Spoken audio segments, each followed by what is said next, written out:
ಈಗ ಏನು ಮಾಡೋದು? ಉಪ್ಪಿನಕಾಯಿನ ಹೆಂಗ್ ಶುರು ಮಾಡೋದು? ಅದೇ ಹೆಸರಿಟ್ಟಿದ್ರೆ ಚೆನ್ನಾಗಿ ಎಲ್ಲರಿಗೂ ಚೆನ್ನಾಗಿ ಗೊತ್ತಿತ್ತು, ಫೇಮಸ್ಸು ಆಗಿತ್ತು, ಇಲ್ಲೂ ಚೆನ್ನಾಗಿ ವ್ಯಾಪಾರ ಆಗೋದು. ಆದರೆ ಈಗ ನಮ್ಮ ಅತ್ತಿಗೆ ನೋಡಿದ್ರೆ ಆ ಹೆಸರು ಇಟ್ಕೋಬೇಡ, ಅಲ್ಲಿರೋ ಯಾವ ಸಾಮಾನು ಮುಟ್ಟಂಗಿಲ್ಲ ಅಂತ ಹೇಳಿದ್ದಾರೆ. ಏನು ಮಾಡಲಿ ಈಗ ನಾನು? ಹೊಸ ಹೆಸರಿಟ್ಬಿಟ್ಟು ಪಾತ್ರೆ ಸಾಮಾನು, ಶೆಡ್ಡು, ಜಾಗ ಎಲ್ಲದಕ್ಕೂ ಏನಿಲ್ಲ ಅಂದರೂ ಒಂದು 25-30 ಸಾವಿರನಾದರೂ ಬೇಕು. ಈಗ ಅಷ್ಟೊಂದು ದುಡ್ಡು ಇವ್ರ ಹತ್ರ ಆಯ್ತಾ?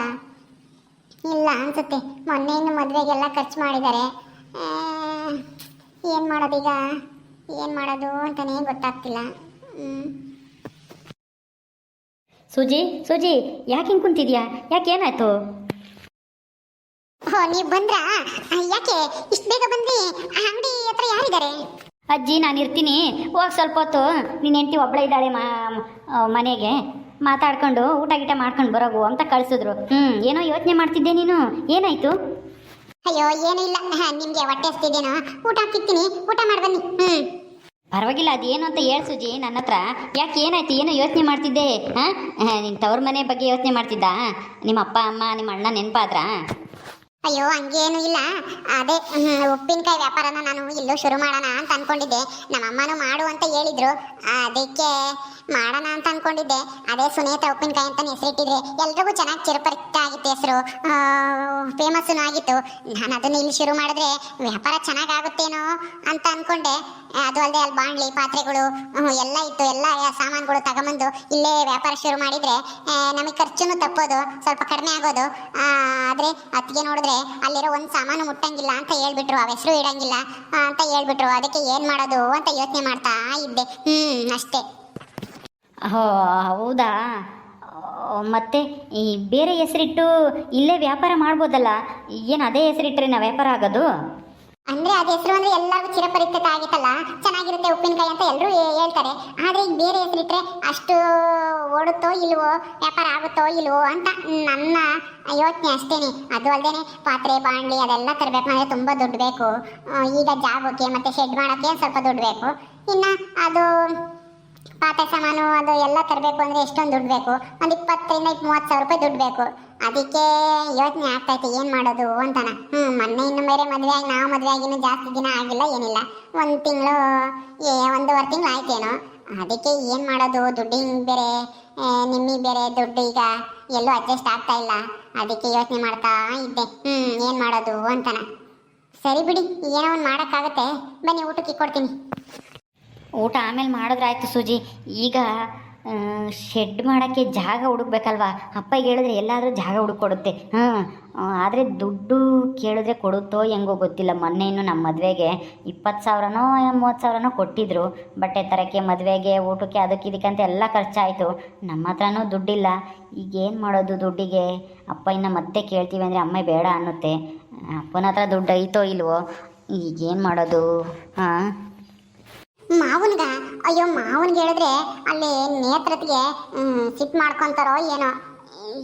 ಬೇಡ ಬಿಡ್ರಿ, ನಾವೇನು ಎಲ್ಲಾದ್ರೂ ಜಾಗ ಹುಡ್ಕೊಂಡು ನೋಡೋಣ. ಮೊದಲು ದುಡ್ಡು ಅಂಕೆ ಆಗ್ಬೇಕಲ್ಲ, ದುಡ್ಡಿದ್ರೆ ಆಮೇಲೆ ಜಾಗ ನಿಧಾನವಾಗಿ ನೋಡ್ಕೋಬೋದು.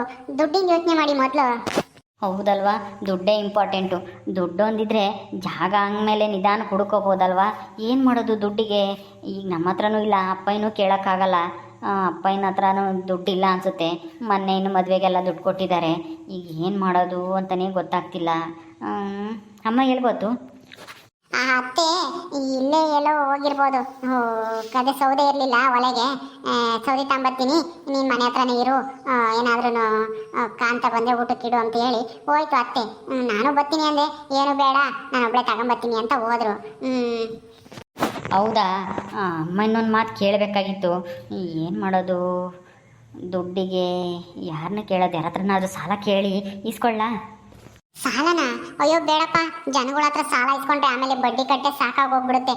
ಬಡ್ಡಿ ಬೇರೆ ಜಾಸ್ತಿ ಜನಗಳ ಹತ್ರ ತಗೊಳ್ಳೋದು. ಹೌದಾ? ಮತ್ತೆ ಏನು ಮಾಡೋದು ಸೂಜಿ ದುಡ್ಡಿಗೆ? ಅಯ್ಯೋ ಓ ಏನಮ್ಮ ಸೂಜಿ, ಕಾಂತ ಇಬ್ರು ಏನೋ ದುಡ್ಡಿನ ವಿಷಯ ಮಾತಾಡ್ತಾ ಇದ್ದೀರಾ? ಏನು ಸಮಾಚಾರ? ಅಂಗಡಿಗೆ ಒಳ್ಳೆ ಲಾಭ ಬಂತ ಏನೋ ಕಾಂತ? ಅಯ್ಯೋ ಅತ್ತಿಗೆ, ಅಯ್ಯೋ ಅಂಗಡಿದು ಏನು ವ್ಯಾಪಾರ ಸುಮಾರೇನೆ ಆಗುತ್ತೆ, ಆದರೆ ಮನೆ ಖರ್ಚಿಗೆ ಸಾಕಾಗುತ್ತೆ ಅಷ್ಟೇನೆ. ಅಷ್ಟೊಂದೇನು ಉಳಿಸೋ ಅಷ್ಟೇನು ವ್ಯಾಪಾರ ಏನು ಆಗಲ್ಲ. ಇದ್ದಿದ್ರಲ್ಲಿ ಹೆಂಗೋ ನಾನು ಎಲ್ಲೂ ಬಿಸಿಲಲ್ಲಿ ಹೋಗ್ದಂಗೆ ಇಲ್ಲೇ ದುಡಿತಾ ಇದ್ದೀನಿ ಅಷ್ಟೇನೆ, ಮನೆ ಹತ್ರನೇ ಕೂತ್ಕೊಂಡು. ನಾವು ಅಂಗಡಿ ಬಗ್ಗೆ ಮಾತಾಡ್ತಿರ್ಲಿಲ್ಲ, ಅದಕ್ಕೆ ಬೇರೆ ಏನೋ ಮಾತಾಡ್ತಿದ್ವಿ. ಹೌದಾ, ನಾನು ಬಂದು ನಿಮ್ಗೆ ತೊಂದರೆ ಮಾಡಿನೋ ಏನೋ ಅಲ್ವೇ? ಹೋಗ್ತೀನಿ ಬಿಡ್ರಿ, ಮಾತಾಡ್ಕೊಳ್ರಿ. ನಿಮ್ದು ಏನೋ ಗುಟ್ಟಿನ ವಿಷಯ ಪಾಪ. ನಾನು ಬಾಗಿಲು ತೆಗ್ದಿತ್ತಲ್ಲ, ಸುಮ್ಮನೆ ಯಾರಿದ್ದಾರೆ ಅಂತ ಬಂದ್ಬಿಟ್ಟೆ. ಹೋಗ್ತೀನಿ ಬಿಡ್ರಿ. ಅತ್ತಿಗೆ ಅತ್ತಿಗೆ ಆ ಥರ ಏನು ಗುಟ್ಟಿನ ವಿಷಯ ಏನೂ ಅಲ್ಲ, ಹೇಳ್ತೀನಿ ಇರ್ರಿ. ಹೌದು ಮಲ್ಲಿಯಕ್ಕ, ಏನು ಗುಟ್ಟಿನ ವಿಷಯ ಏನೂ ಇಲ್ಲ. ಅದೇ ನಾನು ಇಲ್ಲಿ ಉಪ್ಪಿನಕಾಯಿ ವ್ಯಾಪಾರ ಶುರು ಮಾಡಬೇಕು, ಅಲ್ಲಿ ಮಾಡ್ತಿದ್ನಲ್ಲ ನನ್ನ ತವ್ರ ಮನೆಗೆ, ಅದೇ ಹೆಸರಿಟ್ಕೊಂಡು ಅಲ್ಲಿರೋ ಸಾಮಾನೆಲ್ಲ ತಗೊಂಬಂದು, ಪಾತ್ರೆ ಬಾಣಲಿ ಆಮೇಲೆ ಅಲ್ಲಿರೋ ಪ್ಯಾಕೆಟ್ಗಳು ಬಾಟ್ಲಿಗಳು ಎಲ್ಲ ತಗೊಂಬಂದು ಇಲ್ಲೇ ವ್ಯಾಪಾರ ಶುರು ಮಾಡೋಣ ಅಂದ್ಕೊಂಡಿದ್ದೆ. ಆದರೆ ನಮ್ಮ ಅದಕ್ಕೆ ನೇತ್ರಕ್ಕೆ ಅಲ್ಲಿರೋದು ಒಂದು ಸಾಮಾನು ಮುಟ್ಟಂಗಿಲ್ಲ, ಅಲ್ಲಿ ಹೆಸರು ಇಟ್ಕೊಳಂಗಿಲ್ಲ ಅಂತ ಹೇಳ್ಬಿಟ್ರು. ಅದಕ್ಕೆ ಇಲ್ಲಿ ಶುರು ಮಾಡಬೇಕು ಅಂದರೆ ದುಡ್ಡು ಬೇಕು, ದುಡ್ಡಿಗೆ ಏನು ಮಾಡೋದು ಅಂತ ಯೋಚನೆ ಮಾಡ್ತೀವಿ ಅಷ್ಟೇ, ಇನ್ನೇನು ಬೇರೆ ವಿಷಯ ಏನೂ ಇಲ್ಲ. ಓ ಹೌದಾ, ಉಪ್ಪಿನಕಾಯಿ ಮಾಡಬೇಕು ಅಂತ ಅನ್ಕೊಂಡಿದ್ದೀನಿ ಅಂತ ಹೇಳ್ತಿದ್ದೆ ಅಲ್ವಾ? ಎಷ್ಟು ಬೇಕಾಗುತ್ತೆ ದುಡ್ಡು ಅದನ್ನ ಉಪ್ಪಿನಕಾಯಿ ಎಲ್ಲ ಮಾಡೋಕ್ಕೆ? ಅದೇ ಜಾಗ ಇಲ್ಲಿ ಯಾವುದಾದ್ರೂ ಪಂಚಾಯತಿದೋ ಇಲ್ಲಾಂದ್ರೆ ಯಾರ್ದಾದ್ರೂ ಜಾಗ ಇದ್ರೆ ಬಾಡಿಗೆ ತಗೊಂಡು ಅದರಲ್ಲಿ ಒಂದು ಸ್ವಲ್ಪ ಶೆಡ್ ಗಿಡ್ ಹಾಕ್ಕೋಬೇಕು. ಆಮೇಲೆ ಬಾಟ್ಲಿಗಳು, ಪ್ಯಾಕೆಟ್ಗಳು, ಆಮೇಲೆ ನಿಂಬೆಹಣ್ಣು, ಮಾವಿನಕಾಯಿ, ಎಳ್ಳಿಕಾಯಿ, ಆಮೇಲೆ ಇನ್ನೂ ಏನೇನು ಉಪ್ಪಿನಕಾಯಿ ಹಾಕ್ತೀವಿ ಅವೆಲ್ಲ ತರಬೇಕು. ಆಮೇಲೆ ಮಾಡೋದಕ್ಕೆ ಬಾಣಲಿ, ಪಾತ್ರೆ ಬೇಕು, ಇನ್ನು ಏನೇನೋ ಬೇಕಾಗುತ್ತೆ. ಅದಕ್ಕೆಲ್ಲ ಒಂದು 25,000 ರೂಪಾಯಿ ಖರ್ಚಾಗುತ್ತೆ. ಅಷ್ಟು ದುಡ್ಡು ಈಗ ನಮ್ಮ ಹತ್ರನೂ ಇಲ್ಲ, ಏನು ಮಾಡೋದು ಅಂತ ಗೊತ್ತಾಗ್ತಿಲ್ಲ ಕಣಕ್ಕ. ಅಯ್ಯೋ ಅಷ್ಟೇನಾ? ಅದಕ್ಕೆ ಯೋಚನೆ ಮಾಡ್ತಾ ಇರಾ? ಮಾವನ್ ಕೇಳ್ರಿ, ಏನು ಅವ್ರೇನು ದುಡ್ಡು ಕೊಡಲ್ಲ ಅಂತಾರ? ಅಯ್ಯೋ ಅತ್ತಿಗೆ, ಈಗಿನ ಮೊನ್ನೆ ಇನ್ನು ನನ್ನ ಮದುವೆಗೆ ದುಡ್ಡು ಕೊಟ್ಟಿದ್ದಾರೆ, ತಿರ್ಗಾ ನಾವು ಅವನ್ನ ದುಡ್ಡು ಕೇಳಿದ್ರೆ ಏನಂತಾರೋ ಏನೋ. ಅದಕ್ಕೆ ಎಲ್ಲಾದರೂ ಸಾಲ ತಗೊಂಡು ನಾವೇ ದುಡ್ದು ತೀರಿಸ್ಬಿಡೋಣ ಅಂತಾನ, ಅಪ್ಪನ ಕೇಳೋದು ಬೇಡ ಅಂತ. ಹೌದಾ, ಮತ್ತೆ ಎಲ್ಲಾದರೂ ಸಾಲ ಯಾರು ಕೊಡ್ತಾರೆ? ನಮ್ಮ ಮಾವನೇ ಸಾಲ ಕೊಡ್ತಾರೆ, ಎಲ್ಲರಿಗೂ ಬಡ್ಡಿ ವಸೂಲಿ ಮಾಡ್ತಾರೆ. ನೀವು ಯಾರ ಹತ್ರ ಸಾಲ ಮಾಡ್ತೀರಾ? ಮಾವನಿಗೆ ಹೇಳಿದ್ರೆ ದುಡ್ಡು ಕೊಡ್ಬೋದಪ್ಪ, ಹೇಳಿ ನೋಡ್ರಿ ಒಂದ್ಸಲನ. ಬೇಡ ಅದಕ್ಕೆ, ಅಮ್ಮ ಬೈತೈತೆ, ಸುಮ್ಮನೆ ದೊಡ್ಡಮ್ಮ ಗೊತ್ತಾದರೆ ಜಗಳ ಮಾಡ್ತಾರೆ ಅದು ಇದು ಅಂತಾನ. ದುಡ್ಡು ಕೇಳಕ್ಕೆ ಹೋಗ್ಬೇಡ್ರಿ ಅಂತಾನೆ ಅಮ್ಮ ಯಾವತ್ತೇ ಹೇಳ್ತು. ನೀವೇ ಇದ್ದಿದ್ರಲ್ಲೇ ಏನಾದರೂ ಎಲ್ಲ ಹೊಂದಿಸ್ಕೊಂಡು ಮಾಡಂಗಿದ್ರೆ ಮಾಡಿರಿ ಅಂತ ಹೇಳೈತೆ. ಅದಕ್ಕೆ ಅಪ್ಪನ ಕೇಳೋದು ಬೇಡ ಅಂತಾನ. ನಾವೇ ಎಲ್ಲಾದರೂ ಸಾಲ ತಗೊಂಡು ದುಡ್ದು ತೀರ್ಸೋಣ ಅಂದ್ಕೊಂಡಿದ್ದೀವಿ, ಆದರೆ ಯಾರನ್ನೂ ಸಾಲ ಕೇಳೋದು ಅಂತಲೇ ಗೊತ್ತಾಗ್ತಿಲ್ಲ. ಹೌದಾ, ಹಂಗಾದ್ರೆ ಕಾಂತ ಒಂದು ಉಪಾಯ ಹೇಳ ನಿಮಗೆ, ಹಂಗೆ ಮಾಡ್ಬೋದು ನೀವು. ಹೇಳಿ ಅದಕ್ಕೆ, ಏನು ಮಾಡಲಿ? ಏನು ಬೇಕಾದರೂ ಮಾಡ್ತೀವಿ, ನೀವು ನಮ್ಮ ಒಳ್ಳೇದಕ್ಕೆ ಹೇಳ್ತೀರ ಅಂತ ನಮಗೆ ಚೆನ್ನಾಗಿ ಗೊತ್ತು, ನಿಮ್ಮ ಮಾತು ನಾವು ಮೀರಲ್ಲ. ಹೇಳ್ರಿ ಅದೇನು ಮಾಡಬೇಕು ಅಂತ. ಅದೇ ಬ್ಯಾಂಕಲ್ಲಿ ಮಾವನಿಗೆ ಪರಿಚಯ ಇದ್ದಾರೆ, ಮ್ಯಾನೇಜರ್ಗಳು ಯಾರೋ ಸಾಲ ಕೊಡೋರು ಇರ್ತಾರಲ್ಲ, ಅವರೆಲ್ಲ ಪರಿಚಯ ಇರ್ತಾರೆ. ಒಂದು ಮಾತು ಹೇಳಿಸಿದ್ರೆ ನಿಮಗೆ ಲೋನ್ ಕೊಡ್ಬೋದು. ಲೋನ್ ತಗೊಂಡು ವ್ಯಾಪಾರ ಮಾಡಿ ತಿಂಗಳ ಇಷ್ಟು ಕಟ್ಟಿ ಅಂತ ತೀರಿಸ್ಬೋದು. ನೇತ್ರನ ಗಂಡೆಗೆ ಅದೇ ಸೂಜಿ ನಿಮ್ಮ ಅಣ್ಣಗೆ ಟ್ಯಾಕ್ಟ್ರಿ ಕೊಡ್ಸಿರ್ಲಿಲ್ವಾ, ಅದೇ ಥರ ನೀವು ಲೋನ್ ತಗೊಳ್ರಿ, ಬ್ಯಾಂಕ್ನಾಗೆ ತೀರ್ಸಿರಂತೆ ಸ್ವಲ್ಪನೇ. ಆದರೆ ಮಾವನಿಗೆ ವಿಷಯ ಗೊತ್ತಾದ್ರೆ ಏನಂತಾರೋ ಏನೋ ಅಂತ. ಹೌದಕ್ಕ, ಅಪ್ಪಗೆ ಈ ವಿಷಯ ಗೊತ್ತಾಗೋದು ಬೇಡ, ನಾವೇ ಸಾಲ ತಗೊಂಡು ತೀರ್ಸೋಣ. ಹೌದಾ, ಹಂಗಾದ್ರೆ ನಿಮ್ಮ ಅಣ್ಣಗೆ ಹೇಳೋ ಅಂತ, ಅವ್ರಿಗೂ ಪರಿಚಯ ಇದ್ದಾರೆ, ಅವರು ಸೈನ್ ಹಾಕಿದ್ರೆ ಲೋನ್ ಕೊಡ್ತಾರೆ ಬ್ಯಾಂಕ್ನವರು. ಹೌದಾತ್ಗೆ, ಅಣ್ಣ ಎಲ್ಲಿದ್ದಾನೀಗ? ಈಗಲೇ ಹೋಗಿ ಕೇಳ್ತೀನಿ. ಅಣ್ಣನೇ ಕರ್ಕೊಂಡೋದ್ರೆ ಬ್ಯಾಂಕ್ನಾಗ ಸಾಲ ಕೊಡಿಸ್ತಾನೆ. ಅದಕ್ಕೆ ಏನಾದರೂ ಮುಂಗಡ ದುಡ್ಡು ಕೊಡಬೇಕೆ ಏನೋ, ಎಷ್ಟು ಕಟ್ಟಬೇಕು ಅಂತನ ಕೇಳಬೇಕಾಗಿತ್ತು. ಒಂದು 5,000 ಕಟ್ಟಿದರೆ 5,000ನ ಜಾಸ್ತಿನೇ ಕಟ್ಟಬೇಕಾ ಏನು ಅಂತ ಗೊತ್ತಿಲ್ಲ. ಅಯ್ಯೋ, ಅದಕ್ಕೆ ಯಾಕೋ ಯೋಚನೆ ಮಾಡ್ತೀಯಕ್ಕಂತ? ನಿಮ್ಮ ಅಣ್ಣ ಇಲ್ವಾ? ನಿಮ್ಮ ಅಣ್ಣನೇ ಕರ್ಕೊಂಡೋಗಿ ಒಂದ್ಸಲ ವಿಚಾರಿಸು. ಬ್ಯಾಂಕ್ನವ್ರು ಎಲ್ಲ ಹೇಳ್ತಾರೆ, ಅವ್ರು ಎಷ್ಟು ಕೊಡ್ತಾರೆ, ನೀವು ಎಷ್ಟು ಕಟ್ಟಬೇಕು, ತಿಂಗಳ ಎಷ್ಟು ಕಟ್ಟಬೇಕು, ಯಾವ ತಾರೀಕಿಗೆ ಕಟ್ಟಬೇಕು ಅಂತ ಎಲ್ಲ ಹೇಳ್ತಾರೆ. ಒಂದ್ಸಲ ಕೇಳ್ಕೊಂಡು ನಿನಗೆ ಎಷ್ಟು ಬೇಕು ಅಂತ ಹೇಳು.